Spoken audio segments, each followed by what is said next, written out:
Have you ever wondered how two of Europe's most powerful kingdoms fought a war that lasted over a century? A conflict that consumed generations, claimed millions of lives, and reshaped the future of both England and France. It wasn't sparked by religion or revenge. It began with a single question: who had the rightful claim to the French throne? In 1328, that question plunged Western Europe into uncertainty. The French king, Charles IV, had died without leaving behind a son. For centuries, the French crown had passed directly from father to son, but now that line had come to an abrupt end. For the first time in living memory, there was no obvious heir. Across the English Channel sat a young king with a compelling claim. Edward III wasn't simply the King of England. His mother, Isabella, was the daughter of the former French king, making Edward the closest direct grandson of the French royal line. To Edward, the succession seemed straightforward. Blood was blood, and by that logic, the French crown should be his. The French nobility saw things very differently. Handing the throne to the King of England would have placed France under the rule of a foreign monarch. Instead, they turned to an older legal tradition, arguing that the crown could not pass through the female line. They crowned Philip of Valois, who became Philip VI of France. At first, Edward accepted the decision. England had enough problems of its own, and open war with France would have been an enormous gamble. But peace between the two kingdoms was fragile. For generations, English kings had ruled the Duchy of Gascony in southwestern France. It was a wealthy region, famous for its wine trade, yet despite being ruled by England, it remained legally part of the French kingdom. That created a strange situation where the King of England was expected to pay homage to the King of France for lands he already governed. It was an arrangement built on distrust.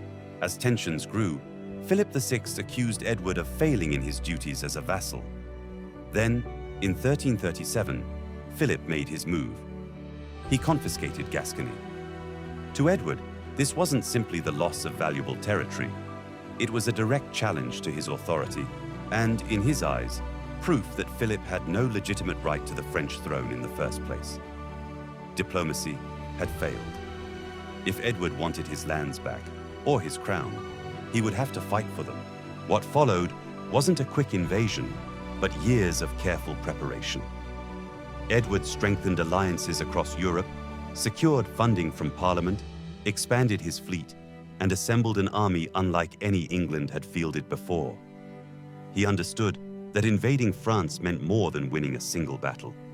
It meant sustaining a campaign deep inside enemy territory. Then, in the summer of 1346, the waiting finally ended. Hundreds of English ships crossed the English Channel and landed on the beaches of Normandy, near Saint-Vaast-la-Hougue. The landing caught the French completely off guard. Instead of immediately marching toward Paris, Edward pursued a different strategy. His army swept through Normandy, capturing towns, destroying bridges, seizing supplies, and burning estates that supported the French crown. Every village that fell weakened Philip's ability to raise and supply an army. The campaign wasn't random destruction. It was designed to provoke the French king into fighting on English terms. Philip couldn't ignore the challenge. As news spread of the English advance, French knights and nobles rallied from across the kingdom. Their army grew larger with every passing week, determined to crush the invaders before they could escape back across the Channel. Edward now faced a dangerous problem. His men were deep inside hostile territory, vastly outnumbered, with the French army closing in behind them. Retreat seemed impossible. Escape routes were disappearing one by one. Then, Edward found his opportunity. His army crossed the River Somme, narrowly avoiding the pursuing French, before reaching a gentle ridge near the small village of Crécy. Here, Edward made a decision that would change medieval warfare forever. Instead of charging to meet the French, he ordered his exhausted soldiers to dig in. Archers armed with the English longbow took up positions along the flanks, while dismounted knights formed a solid defensive line in the center. Every man knew the next day could decide not only the fate of the campaign, but the future of England's claim to France. On the opposite side, Philip VI finally caught up with the English. His commanders urged caution. The army had marched hard for days. Many soldiers had not yet arrived, and waiting until morning would allow the French to attack with their full strength. But Philip believed the English were trapped. He saw an exhausted enemy with nowhere left to run. Confident that sheer numbers would deliver victory, he gave the order to attack immediately. It would prove to be one of the most costly decisions of the entire war. Next, the Battle of Crécy, where thousands of charging knights would discover that the age of the longbow had arrived. As dawn broke over the fields near Crécy on 26 August 1346, the English army waited in silence. Edward III had chosen his ground carefully. His soldiers stood on a gentle ridge overlooking open farmland, forcing the French to attack uphill. Wooden stakes and defensive positions protected the flanks, while thousands of longbowmen spread out in a wide arc. Every man had clear fields of fire. Across the valley, the French army continued to arrive throughout the day. Philip VI now commanded one of the largest armies assembled in medieval Europe. Noble knights, heavily armored cavalry, experienced men-at-arms, and hired Genoese crossbowmen all gathered beneath the banners of France. On paper, victory seemed inevitable. But the French had one major problem. They had marched for miles in exhausting summer heat. Many units had become separated on the road, and not every commander had reached the battlefield. Senior nobles pleaded with Philip to camp for the night and launch a coordinated attack the following morning. The advice was ignored. Believing the English were cornered and too weak to escape, Philip ordered the assault to begin immediately. The Genoese crossbowmen advanced first. Their task was simple: weaken the English line before the cavalry charged. But moments before the battle, a heavy rainstorm swept across the field.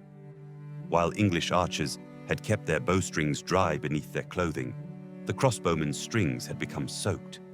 Their weapons lost much of their power. As they struggled to reload, the English answered. Thousands of arrows darkened the sky. Unlike a crossbow, a skilled longbowman could fire several arrows in the time it took to reload a single bolt. The French advance slowed, then faltered as volleys tore into the packed formations. The Genoese broke ranks. Seeing them retreat, French knights accused them of cowardice. Furious, they spurred their horses forward, charging straight through their own soldiers. What followed was chaos. Wave after wave of heavily armored knights thundered uphill, only to be met by relentless storms of arrows. Horses collapsed beneath their riders. Fallen men blocked the advance. Fresh attackers crashed into those already trapped on the slope. Again and again, the French charged. Again and again, they were thrown back. By nightfall, the battlefield was covered with thousands of dead and wounded. Some of France's greatest nobles lay where they had fallen, including the blind King John of Bohemia, who had tied his horse to those of his companions so he could ride into battle one final time. Edward's army had won one of the most astonishing victories of the Middle Ages, but more importantly, Crécy shattered one of medieval Europe's greatest assumptions, that armored cavalry could overcome almost any opponent through sheer force. The war was far from over. If anything, it was only just beginning. The victory at Crécy opened the road north to the great port of Calais. Edward understood that capturing the city would give England a permanent gateway into France. Rather than storming its walls, he surrounded it, cutting off every route by land and sea. The siege lasted almost a year. Inside the city, food disappeared. Horses were eaten, then dogs, then rats. Starvation became as deadly as any sword. Eventually, Calais surrendered. Instead of abandoning France after a successful campaign, England now possessed a heavily fortified port that would remain in English hands for more than 2 centuries. It became the gateway through which soldiers, supplies, and reinforcements would flow into France for generations. Edward had secured far more than a battlefield victory. He had established a permanent foothold on French soil. Yet France still refused to surrender. A decade later, the war erupted once more. In 1356, Edward's eldest son, the charismatic and feared Edward of Woodstock, better known as the Black Prince, was leading another campaign through central France. Like his father before him, he relied on speed rather than conquest. His army struck towns, destroyed supplies, and avoided becoming trapped inside fortified cities. The strategy forced the French king, John II, to pursue him with a much larger army. Eventually, near the city of Poitiers, the English found themselves cornered. The Black Prince knew he couldn't outrun the French forever. Once again, the English prepared for battle. The French outnumbered them heavily, and this time they tried to avoid repeating the mistakes made at Crécy. Instead of charging recklessly, they launched more disciplined assaults against the English positions. Even so, the longbow once again proved devastating. As the fighting intensified, the English seized an unexpected opportunity.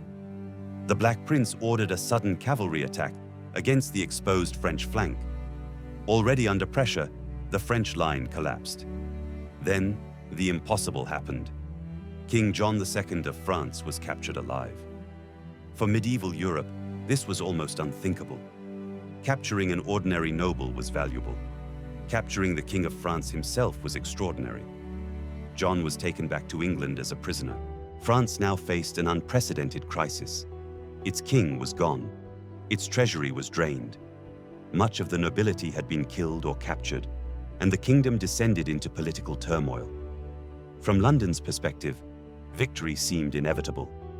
England had crushed France at Crécy. England had captured Calais. England had now captured the King of France himself.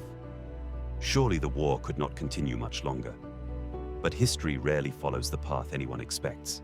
Despite years of humiliation, France refused to collapse.